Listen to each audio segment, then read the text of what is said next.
The loudest men in the room are usually running from the quietest truths about themselves. You've been fed a poison that tells you speed equals power, that clapping back is a victory, that silence is surrender. They lied to you. Every time you fire back without thinking, you're not defending your boundaries. You're handing your future to whoever pushed the button, and the clock is already ticking. You don't get those minutes back. You don't get that energy refunded. You just bleed potential into the pavement while the real architects of change keep building in the shadows. So let me tell you something. The most dangerous weapon in the modern world isn't a viral comment, a sharp retort, or a public takedown. It's the pause, that half-second gap between the spark and the explosion where you decide who you actually are. Think about the streets of South Central, Crenshaw Boulevard, 2008. A young man from the neighborhood decides he's done letting the noise dictate his direction. He could have chased the quick money. He could have fed the drama. He could have reacted to every slight, every setback, every closed door with the same fire everyone else was handing him. But he didn't. He looked at the long game. He looked at the marathon. He understood a simple truth that most people spend their whole lives ignoring. You can't build an empire with hands that are too busy swinging in the air. You don't ring the bell when the pressure mounts. You breathe. You recalibrate, you move. Nipsey Hussle didn't conquer the game by matching the chaos around him. He conquered it by refusing to become it. He knew that emotional discipline isn't about burying your feelings. It's about directing them. It's about taking the raw, unfiltered heat of your life and forging it into something that outlives you. And if you're sitting there right now, tired of letting your reactions steal your progress, listen closely. The blueprint you need has been staring you in the face the whole time. Here's what most people don't understand. Your emotions aren't enemies, they're messengers, but you've been treating them like commands. When disrespect comes through your inbox, your chest tightens. When the plan falls apart, your voice rises. When someone questions your vision, your pulse spikes, and you act immediately, instinctively, like a puppet with a freshly cut string. But here's the thing. That reaction isn't protecting you, it's exposing you. It tells the world exactly where your triggers live. It maps out your weak points for anyone who's paying attention. It hands the remote control of your day to the first person who walks into your orbit. You felt it before. That heavy drop in your stomach after you send the text you swore you wouldn't. That hollow ache after you speak words you can't take back. That's the tax of undisciplined energy. And you've been paying it in installments for years. Not only that, but you've normalized it. You call it passion. You call it standing up for yourself. But look at your results. Look at the bridges burned. Look at the opportunities that slipped through your fingers because you were too busy fighting the spark to notice the whole house was burning. The ghosts of unfulfilled potential don't haunt you in loud moments. They haunt you in the quiet aftermath of every time you chose reaction over reflection. How many days will you trade to the noise before you realize you're the one handing it over? The point is this. You were never designed to live at the mercy of external triggers. You were built to be the thermostat, not the thermometer. The thermometer reacts to the room. The thermostat sets it, and setting it requires a different kind of strength. It requires you to stare into the fire and refuse to let it consume you. It requires you to swallow the insult, sit with the disappointment, hold the anger in your chest like a heavy stone, and decide what to build with it instead of throwing it at the nearest wall. That's the turning point, the exact moment you realize that control isn't suppression. Control is redirection. It's taking the raw electricity of your frustration and plugging it into the machine that will change your life. When you stop reacting to the weather and start building the shelter, the storm loses its authority over you. You don't have to prove anything to anyone who doubts you. You don't have to defend your worth to people who can't see it. You just have to stay in your lane, keep your hand steady, and let the results speak the language the critics will eventually be forced to read. Rule number 1 is the foundation everything else stands on. Master the pause before you master the plan. I'll say it again. You cannot build a life of intention on a foundation of impulse. The average person gives themselves less than a second between stimulus and response. Less than a second to decide whether a comment, a setback, or a closed door gets to hijack their entire week. But discipline doesn't ask you to be emotionless. It asks you to be delayed. Give yourself 3 seconds, 3 breaths, 3 heartbeats between what happens and what you do with it. In those seconds, you strip away the ego. You remove the need to win the immediate argument. You step back and ask the only question that matters. Will reacting to this move me closer to the person I'm becoming, or will it drag me back to the version I'm trying to leave behind? That's the difference. Champions don't avoid pressure. They let it settle. They let it compress. They use it as fuel for the next rep, the next draft, the next hour of quiet work that nobody sees. If you want to change your trajectory, you must change your timing. Slow it down, let the wave hit, feel the weight. Then move with purpose, not panic. Mastery lives in the pause. Rule number 2 cuts through the illusion of urgency. Detach your identity from the outcome of the moment. Here's what most people don't understand. You react so violently to disrespect because you believe your worth is tied to how others treat you in real time. You tie your peace to their approval. You anchor your confidence to their recognition. And when it doesn't come, you fracture. But you are not your circumstances. You are not the echo of someone else's opinion. You are the architect of your own standard. Think about the marathon mindset. You don't run 26 miles checking your reflection in every window. You don't stop running because the first few miles feel heavy. You trust the training, you trust the pace. You keep your eyes on the finish line that exists long after the crowd's applause has faded. When you detach from the immediate feedback loop, you become untouchable. They can mock the process. They can question the grind. They can say you're moving too slow, playing it safe, chasing shadows. Let them. Their noise is just background static to your signal. The person you need to become doesn't live in the comments section. They live in the quiet hours of execution. You've got to fall forward, take the missteps, eat the losses, but don't let a bad day rewrite your identity. Your value isn't up for auction. Claim it, protect it, and stop letting temporary friction convince you that you're failing a permanent test. Mastery lives in the pause. Rule number 3 is where the real work begins. Convert friction into fuel through deliberate routine. Not only that, but you have to understand that emotional discipline isn't a switch you flip. It's a muscle you tear down and rebuild every single day. You don't wake up suddenly immune to provocation. You earn that armor through the small, unglamorous choices that stack into consistency. It's the 5 a.m. alarm you answer when the bed is warm and your mind is heavy. It's the page you read instead of the screen you doom scroll. It's the cold water on your face when the weight of expectation feels like a physical hand around your throat. These aren't just habits. They are emotional calluses. They are the daily deposits into the account that pays out when the pressure mounts. Here's the truth about the compound effect. One ignored insult saves you 2 hours of mental chaos. One skipped argument gives you 30 minutes of focused work. One morning where you chose silence over spite becomes a week of uninterrupted momentum. That's how you change the world around you. Not by winning the daily battles, by refusing to fight them on their terms. You build a routine so anchored, so deeply tied to your purpose, that external chaos loses its leverage. The storm hits. You don't flinch, because you've already practiced standing your ground in the quiet. You've already rehearsed courage in the mirror before the stage was ever built. Work hard at the small things so the big things stop breaking you. Mastery lives in the pause. Rule number 4 demands you look at the bigger picture. Audit your emotional expenditures like your life depends on it. Because it does. Let me be clear. You are running out of time. Not tomorrow, not next year, right now. The calendar is flipping whether you're paying attention or not. And every minute you spend feeding the fire of petty conflicts, replaying old arguments in your head, or letting someone else's bad day dictate your emotional weather, you are stealing from the legacy you were born to build.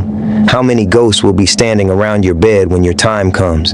How many projects will go unfinished because you were too busy defending your ego to defend your dream? Mortality isn't meant to scare you into paralysis. It's meant to wake you up into precision. You cannot take your grudges with you. You cannot pack your petty victories into the afterlife.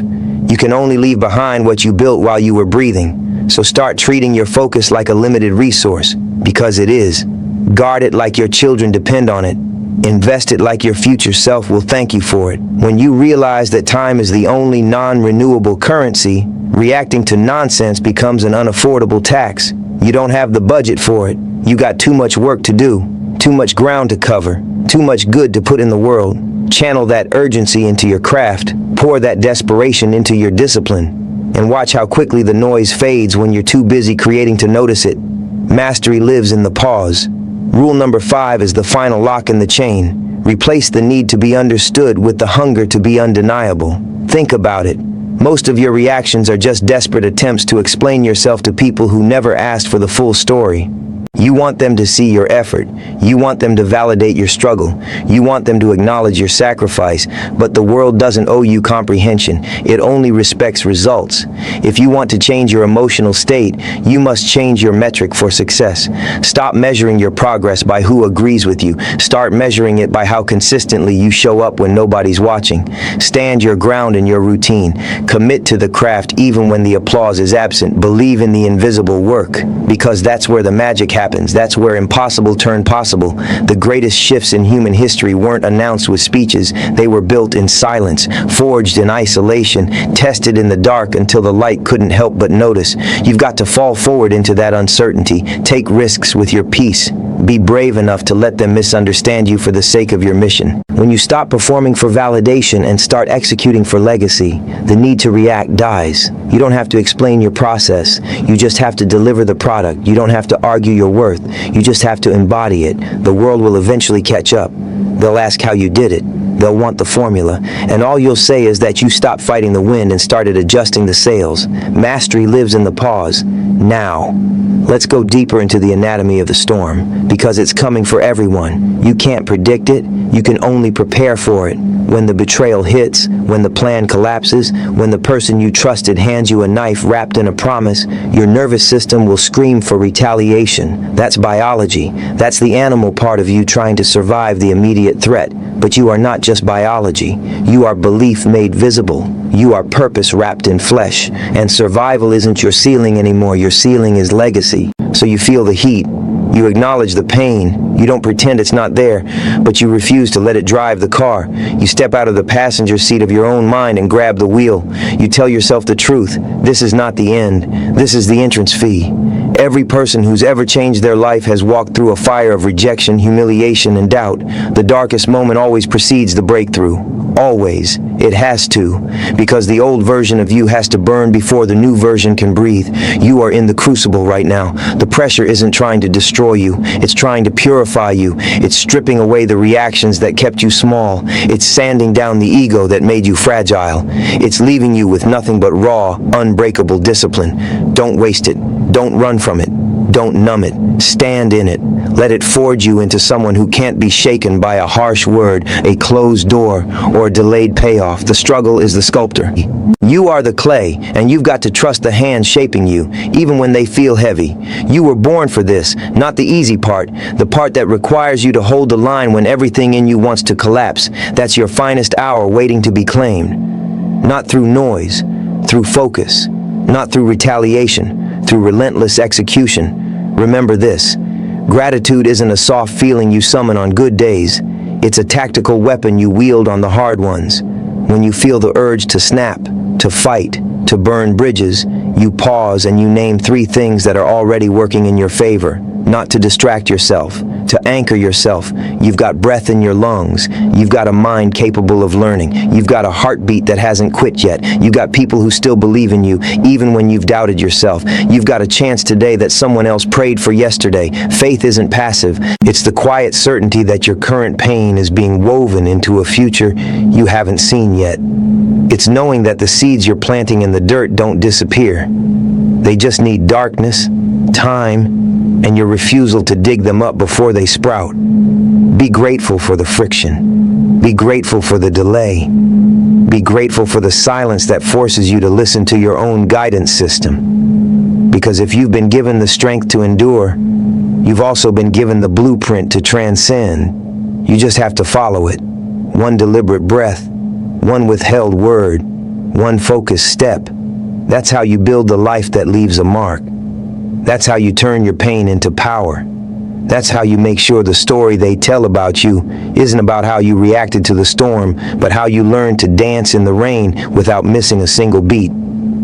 Here's what most people don't understand about the long game. It doesn't reward the loudest voice in the room. It rewards the steadiest hand. The one that doesn't shake when the odds shift. The one that doesn't flinch when the narrative changes. The one that keeps turning the crank even when the machine feels broken.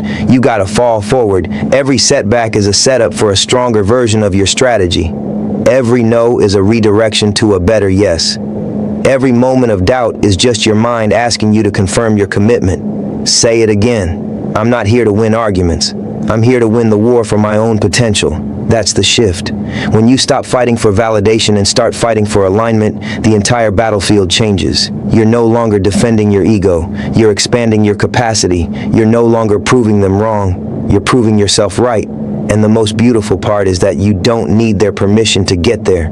You just need your own consistency. The daily reps of choosing peace over panic. The daily choice to respond instead of react. The daily promise to keep going even when the road feels endless. Because it's not about never falling. It's about never staying down. It's about getting back up faster each time. Shortening the recovery window. Tightening the focus. Sharpening the edge. That's discipline. That's sacrifice. That's the price of a life you won't regret living, and it's worth every single bruise. So let me tell you something you'll carry when the noise gets loud. You are not your triggers. You are not your trauma. You are not your worst day. You are the sum of every time you chose to breathe instead of break. Every time you held your ground when running would have been easier. Every time you kept the vision clear while the details got messy. That's the real test. Not the spotlight.